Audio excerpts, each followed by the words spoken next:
बच्चों, तो आज हम 8th क्लास का पहला लेक्चर रेशनल नंबर शुरू करते हैं। रेशनल नंबर क्या होते हैं, ये डिफिनेशन आप एज इट इज लिख ले रहे हैं कि रेशनल नंबर उस नंबर को कहते हैं जिसे हम पी अपॉन क्यू की फॉर्म में रिप्रेजेंट करवा सकें। इसके अलावा भी रेशनल नंबर की कई डिफिनेशन बताई गई हैं, पर रेशनल नंबर अगर आप मैथमेटिक्स में देखेंगे तो rational number is a type of real number which is in the form of P upon Q. यही एक डिफिनेशन होती है। उसके अलावा भी बहुत सी बातें हैं जो रेशनल नंबर के बारे में बताई जा सकती हैं। तो रेशनल नंबर जब भी आपके सामने आएगा तो वो पी अपॉन क्यू के फॉर्म में होगा। पी अपॉन के क्यू के फॉर्म में कोई भी नंबर हम उसे रेशनल नंबर कह देते हैं।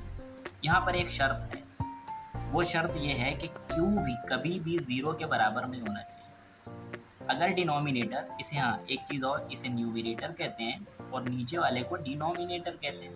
तो न्यूमिनेटर तो जीरो हो सकता है, मे बी न्यूमिनेटर जीरो, पर डिनोमिनेटर कभी भी जीरो के बराबर नहीं होना चाहिए। ऐसा नंबर जिसका डिनोमिनेटर जीरो के बराबर नहीं है और पी अपॉन क्यू के फॉर्म में लिखा हुआ है, इट्स अ रेशनल नंबर। तो इसे हम कहते हैं रेशनल नंबर। रेशनल नंबर में क्या होता है, रेशनल नंबर जो होते हैं ऑल टाइप ऑफ इंटीजर अपने अंदर रखे होते हैं। हर तरीके से अपने अंदर ये एक तरीके के इंटीजर रखे होते हैं। अब भाई जब हमने रेशनल नंबर कह दिया तो रेशनल नंबर को हम डिफाइन करते हैं क्यू से।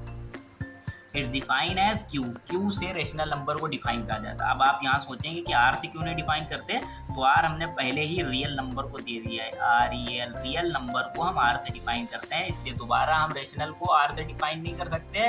इसलिए हमें क्या करना पड़ता है भाई, क्यू से डिफाइन करना पड़ता है। तो रेशनल नंबर को आप कैसे डिफाइन करेंगे, क्यू से। जब भी आपको बताना हो it's a rational number, then define Q belongs to 5/3। It's a rational number. 5/3 एक रेशनल नंबर है। सिंपल सी बात है कि रेशनल नंबर आपके इस तरीके के हो सकते हैं। अब रेशनल नंबर में आप कैसे आइडेंटिफाई करेंगे, इसको आइडेंटिफाई करने के लिए सिंपल चीज़ है, पी अपॉन क्यू की फॉर्म आप देख लें। अगर पी अपॉन क्यू की रेशियो में है तो आप इसको सिंपलेस्ट कर सकते हैं। सेट ऑफ रेशनल नंबर जिसमें include positive negative numbers and zero भी हो सकता है, can be expressed as a fraction. आप इसको फ्रैक्शन में भी बना सकते हैं। तो वो सारे नंबर क्या होंगे, रेशनल। तो भाई रेशनल नंबर को अगर फ्रैक्शन में बना सकते हैं तो what is difference between fraction या फ्रैक्शनल नंबर और रेशनल नंबर के बीच में डिफरेंस क्या है भाई। ये डिफरेंस आपसे आगे तक पूछा जाएगा कि फ्रैक्शनल पार्ट और रेशनल नंबर के बीच डिफरेंस क्या है। तो आप कैसे बताएंगे भाई क्या डिफरेंस आपको समझ में आया। तो देखिए सिंपल सी दो चीज़ें समझ लिए। फ्रैक्शनल पार्ट जो होते हैं वो भी ए अपॉन बी के फॉर्म में लिखे जाते हैं और रेशनल को भी पी अपॉन क्यू के फॉर्म में लिखा जाता है। यानी फॉर्म के लिहाज से इसका भी बी जीरो के बराबर नहीं होना चाहिए, इसका क्यू जीरो के बराबर नहीं होना चाहिए। तो ये चीज़ें बिल्कुल सिंपल हैं। यहाँ पर आप एक चीज़ डिफाइन कर लिए कि दोनों चीज़ों में इसी तरीके से लिखा जाता है। तो भाई जब ये इसी तरीके से लिखा जाता है तो दोनों इक्वल हुए नहीं। बहुत बहुत सी बातों में इनके अंदर फ़र्क होता है, वो सोचिए। All fractional number all rational, ये सारे के सारे फ्रैक्शनल नंबर रेशनल कहलाते हैं। ये सारे के सारे फ्रैक्शनल नंबर रेशनल कहलाते हैं। बट सारे के सारे रेशनल नंबर फ्रैक्शनल पार्ट में नहीं लिए जाते, उसके पीछे एक वजह है। By -1/2 it's a rational number, but ये फ्रैक्शनल पार्ट में नहीं लिया जाएगा। It's not a fractional number. क्यों, क्योंकि निगेटिव साइन के साथ आप कौन सा फ्रैक्शन बनाते हैं। तो दो चीज़ें, 1/3, 1/4, 1/8, ये सारे के सारे फ्रैक्शन पार्ट हैं। 11/2, 3/-4, तो इस तरीके के पार्ट जो होते हैं ये रेशनल नंबर में। इसके अलावा भी और भी डिफिनेशन दी गई है कि भाई fraction is any number of form A upon B, A और बी बोथ होल नंबर में होना चाहिए। तो होल नंबर क्या है, जीरो से ले के शुरू होके और इन्फिनिटी तक 1 2 3 ये होल नंबर में आता है। अब होल नंबर के अंदर कोई भी नेगेटिव साइन नहीं होता, इसलिए कोई भी फ्रैक्शनल नंबर नेगेटिव साइन के नहीं हो। सारे के सारे फ्रैक्शनल रेशनल नंबर होंगे लेकिन सारे रेशनल नंबर फ्रैक्शनल नहीं होंगे। ये चीज़ें याद रखिए। अब हम जब रेशनल नंबर पढ़ने लगे तो जो हमने डिफिनेशन भी पढ़ ली, तो दो तीन चीज़ें और। Thus a fraction is written in the form of m upon n where n is not a zero and m and n are whole number. For example 12/23 या 1/2, इस तरीके के। रेशनल को आप निगेटिव के साइन भी डिफाइन कर सकते हैं। बच्चों बड़े ध्यान से सुनिएगा, ये एग्ज़ाम में छोटे छोटे क्वेश्चन भी आपसे पूछ लिए जाते हैं कि क्या डिफरेंस है फ्रैक्शनल और रेशनल में। ये निगेटिव नहीं हो सकते, ये निगेटिव हो सकते हैं। सारे के सारे रेशनल नंबर फ्रैक्शन नहीं हो सकते क्योंकि निगेटिव कंटेन करते हैं, और सारे फ्रैक्शनल रेशनल हो सकते हैं क्योंकि a/b के फॉर्म में होते हैं। सिंपल सी बात है। अब हम चलते हैं आगे की तरफ। आगे की कहानी कहते हैं भाई, आगे की क्या परेशानी है, रेशनल नंबर में हम क्या क्या देखते हैं। तो रेशनल नंबर को जब हमने p/q के फॉर्म में डिफाइन किया, तो उस तरीके से हम उसे p/q के फॉर्म में लिख देते हैं। अब p/q के फॉर्म में जब हमने उसे लिख दिया, तो एक चीज़ आप देख लें इस डायग्राम से कि सबसे अंदर देखिए, सबसे अंदर आता है नेचुरल नंबर, क्योंकि नेचुरल 1 से शुरू होता है। उसके बाद आता है ये नेचुरल नंबर का ग्राफ, आप वो बना लें। फिर उसके बाद आता है होल नंबर। होल नंबर में जो है नेचुरल भी अपने अंदर कंटेन कर सकता है। उसके बाद आता है तीसरे नंबर पर, जिसमें होल और नेचुरल नंबर दोनों मिले हों, उसे कहते हैं हम जेड इंटीजर, इसे इंटीजर कहते हैं। तो इंटीजर में होल नंबर और नेचुरल नंबर दोनों होते हैं। उसके बाद जो इंटीजर को भी होल नंबर रेशनल नंबर सबको अपने अंदर कंटेन करके रखे, उसे हम कहते हैं रेशनल नंबर। तो रेशनल नंबर जो होता है उसमें आपके natural number, whole number, integer सारे के सारे इंक्लूड होते हैं। ये एक अच्छा ग्राफ आप इसे बना लिए कि रेशनल नंबर में आपके होल नंबर, नेचुरल नंबर और इंटीजर सारे के सारे अंदर उपस्थित होंगे, यानी वहीं मौजूद होंगे। रेशनल नंबर तभी बनेगा। तो अब कोई भी p/q के फॉर्म में लिया गया नंबर p/q के फॉर्म में हो, भले आप उसे सिंप्लीफाई करके बड़ा छोटा बना लें, जैसे 4/12 इट्स अ रेशनल नंबर, काट दें 4 1 4, 4 3 12, 1/3 it's also a rational number. आपको डिवाइड करने के बाद भी रेशनल नंबर ही मिलेगा। तो ये रेशनल नंबर की भाई प्रॉपर्टी थी। इस तरीके से हम रेशनल नंबर को समझ सके। अब हम आते हैं अर्थमेटिक ऑपरेटर कौन कौन से यूज होते हैं रेशनल नंबर में, किस किस तरीके की प्रॉपर्टी यूज होती है। तो नेशनल नंबर में जो जो प्रॉपर्टी यूज होती है उसको हम नेक्स्ट पेज से देखते हैं। तो रेशनल नंबर में पहली प्रॉपर्टी, यहाँ पर एक बार और डालते हैं, रेशनल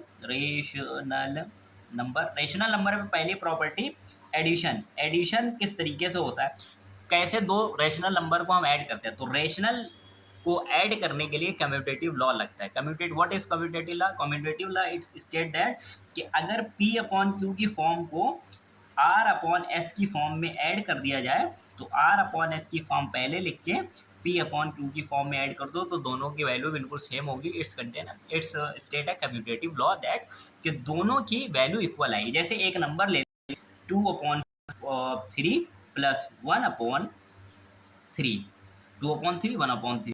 तो अब 1/3 आप पहले लिख लें और 2/3 आप बाद में लिख लें। तो यहाँ का एलसीएम देखिए, नीचे के अगर नंबर सेम है, डिनोमिनेटर सेम है, तो उसको एज इट इज उतार लेते हैं, ऊपर वालों को ऐड कर देते हैं। अगर डिनोमिनेटर में, तो एलसीएम के रूप में वही सेम इक्वल कॉमन नंबर ले लेते हैं, ऊपर वालों को ऐड कर देते हैं।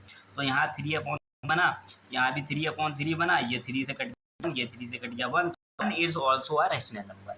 1 को रैशनल नंबर कहते हैं क्योंकि 1 के नीचे 1 p/q की फॉर्म बना सकते हैं। It's a rational number. तो रैशनल नंबर में आप क्या करते हैं कि प्रॉपर्टी आप यूज कर सकते हैं, जिस प्रॉपर्टी की आप वैल्यू उस प्रॉपर्टी की आप वैल्यू कर लें।